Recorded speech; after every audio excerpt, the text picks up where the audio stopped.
637, Nashville's Morning News on SuperTalk 99.7 WTN. So many questions politically, which is why I always love having Matthew Hurtt on, Middle Tennessee's own Matthew Hurtt. He is our Grassroots political analyst and our guest in this segment. Matthew, how are you today? Dan, it's great to be with you. And the headline today is even most Biden voters don't see a thriving economy. So it's looking bad for Joe Biden here as we round out the end of 2023. You know, we're going to get into that. I've got so many things that I want to mention. But, you know, is that probably why, just going with the economy, is that why Biden is losing amongst the younger voters, minorities as well, you know, black folks and so forth? Is that why he's seeing this erosion across the board? Because everyone is impacted by the economy. Well, many Americans see the American dream slipping away in recent polls, and that goes for young people who are leaving college or entering the workforce. It goes for new Americans and immigrants who are moving to this country to create the American dream. And it goes for hardworking Americans who have been, you know, working their entire lives to save for retirement and provide for their kids. And this is not a good place to be for an American president, but it's also not a good place to be for Americans. And we really have to support policies and advance candidates and ideas that bring back this idea of the American dream. You know, the president keeps talking about the American dream. And, you know, for me, and I did mention this earlier, he's been talking about the American dream. This is part of a speech that he gave. Bidenomics is just another way of saying the American dream. Bidenomics is just another way of saying restore the American dream. Bidenomics is just another way of saying restore the American dream. Well, Matthew, part of the American dream is owning a home. Interest rates are skyrocketing. So, you know, it's a little hard to partake in the American dream when part of the American dream is buying a home and nobody can afford it. Well, Bidenomics is less about the American dream, and it's more of an American nightmare. We are seeing interest rates trend along the same lines as they did in the 1970s, and it took a Jimmy Carter before we got a Ronald Reagan. So I am cautiously optimistic that those interest rates will come down. And that more Americans will seek out and pursue home ownership, which is a significant part of the American dream. Cringe Jean-Pierre, I was playing some audio earlier, she and Peter Doocy going back and forth. And, you know, one of the things that the Biden administration, as you know, they're trying to, you know, shine crap when they start talking about, you know, how the economy is, you know, doing well, Bidenomics is working and so forth. And, you know, inflation, fact is the inflation is down from where it was a year ago, but it's still way up from where it was when Trump was in office. And I think, you know, the question is, why is that lowering of inflation not resulting in higher polling for Bidenomics and Joe Biden? Is it safe to say that the American people are not ready to forgive Joe Biden for what we endured last year and part of the prior year as it related to the inflation that he caused with his stimulus packages? Well, and we see, you know, we're now 3 years into the Biden administration, almost 3 years in, and the American people have long memories. It does take about 6 to 8 months for Americans to react and respond to the change in economic reality. But that doesn't take away the fact that Americans have been pinched at the pump.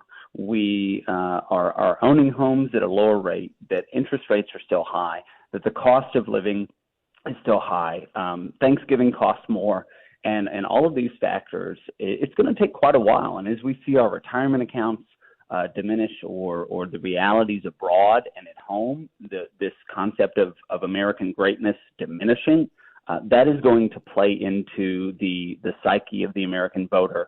And, you know, Jean-Pierre tried to blame Donald Trump for the lingering dissent over the economy. But again, it's 3 years into the Biden administration. Joe Biden can't take credit for Bidenomics, only to blame Donald Trump for the lingering dissent among what's happening in the economy by the American people. It just doesn't make any sense. Well, it doesn't make any sense, but that's all that she's got. And when she says, well, the economy was in a tailspin, we were coming out of COVID, but then, you know, jobs were coming back and the economy was recovering when Biden came in.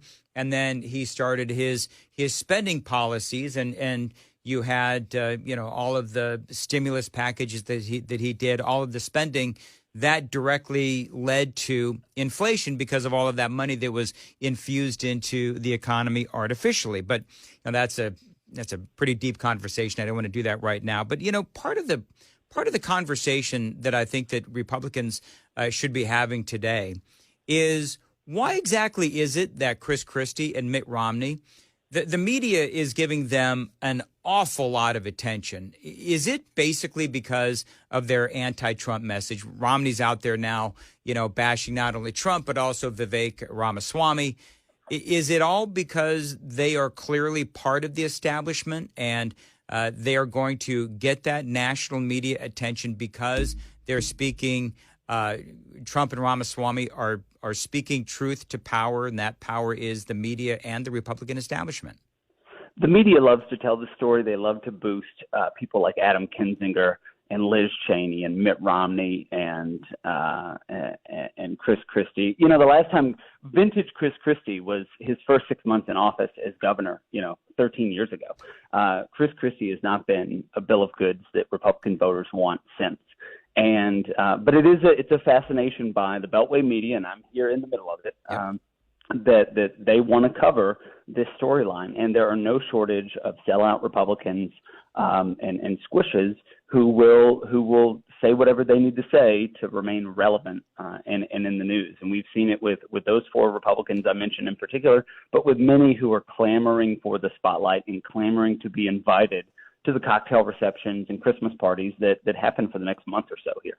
Did you say squishes? Squishes, yeah, squishes, moderates, spineless, whatever you want to call them, establishment Republicans, but the squishes who. No, I love it. I'm totally stealing that. Matthew Hurtt is joining us, grassroots political analyst for Nashville's Morning News. Headline from ABC News, Matthew: major Trump donors who soured on him after 2020 and January 6th now insist he is their best choice, and that means they are coming back to the former president. I'm not really surprised by that. Are you? We're 48 days away from the Iowa caucuses, and it makes sense. These donors are not unlike the average Republican primary voter. They read into headlines, they change their views, they change their minds, they change their mind back. And this isn't a shock as the polls play out as we head into Iowa. Trump still has a commanding lead in the primary field, and anybody with a couple $1 million to spend is going to bet on who they think is a winner, and Donald Trump looks like a winner right now. I saw some of the hand-wringing out there. I forget where I saw it, but there was a couple of different articles, and they talked about how, what if Donald Trump doesn't get to 50% in Iowa? And basically what they're trying to say is that Trump may not be as popular as Republicans seem to think that he is. I don't see how that's true based on the polling that I've seen, but what do you say? Again, I think whether it's a 40-point lead or a 50-point lead, it is inconsequential in early primary states. There is some unrest in Iowa among evangelical voters, it looks like this morning. But I think, again, all of this is fluid over the next 48 days. And as those dominoes start to fall, Iowa, New Hampshire, South Carolina, Nevada into Super Tuesday, the momentum will build in one direction. And I think if Donald Trump has a strong showing in half of those early primary states, it will be sort of a steamroll operation into Super Tuesday and beyond. It's interesting because I've been saying for a long time, Matthew, that people don't care about January 6th. Republicans don't care about all of these witch hunt style investigations. They don't care because they understand that the country was better under Donald Trump. And we all understand that a lot of these things, just like a lot of the things that happened during Donald Trump's administration, quite frankly, they were witch hunts and politicized by the Democrats, of course, and never Trump Republicans. Is it your assertion as well that, by and large, not only do Republicans don't care about the things that I just mentioned, but the American people care a lot less than maybe they used to because of what we have seen Joe Biden do in the last 3 years? But Dan, I think the American people care about retirement. They care about home ownership. They care about the American dream.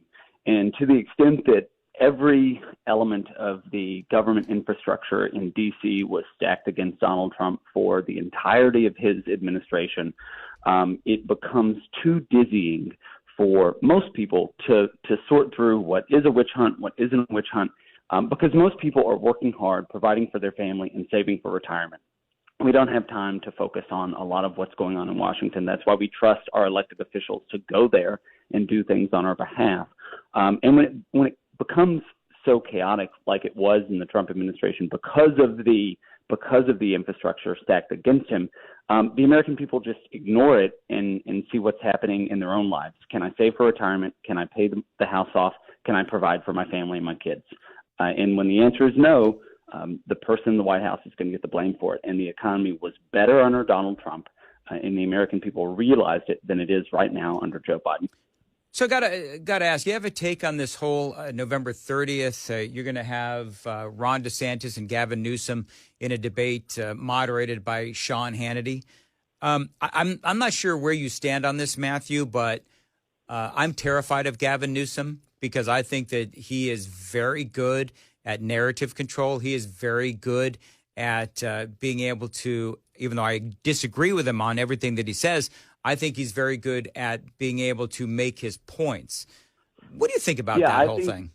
I think that he is as slick on the left as a governor can be in the U.S., and that's dangerous. We certainly don't want to export California values to Tennessee or to Virginia or certainly to Washington. But who's going to watch? If the circus is in town and the main show is Donald Trump going into Iowa, who's watching Ron DeSantis and Gavin Newsom debate over issues when neither of them are likely to be president in 2024? Last question here, Matthew, and really appreciate your time. Is there any reason why anybody should be paying attention to Ron DeSantis and Nikki Haley? It is important in our primary system to fight these ideas out. I think that Ron DeSantis is a great governor in Florida. I think Nikki Haley has a pretty solid record as the governor of South Carolina, and those ideas should play out in the conversation. I think it's ultimately up to the Republican primary voter, many of whom listen to this program, and we will know in 48 days if that message is resonating in Iowa. And then we'll move on to New Hampshire, South Carolina, Nevada, and beyond. But I think Donald Trump has a commanding lead, and it is, the more candidates who get into the Republican primary race, the better that is for Donald Trump. Matthew, how can folks find you on the Twitter? I'm on Twitter or X, or whatever you're calling it these days, at Matthew Hurtt. It's a total of 4 T's, MattheWHurtt. Have a great day. Appreciate spot-on analysis. As always, 652.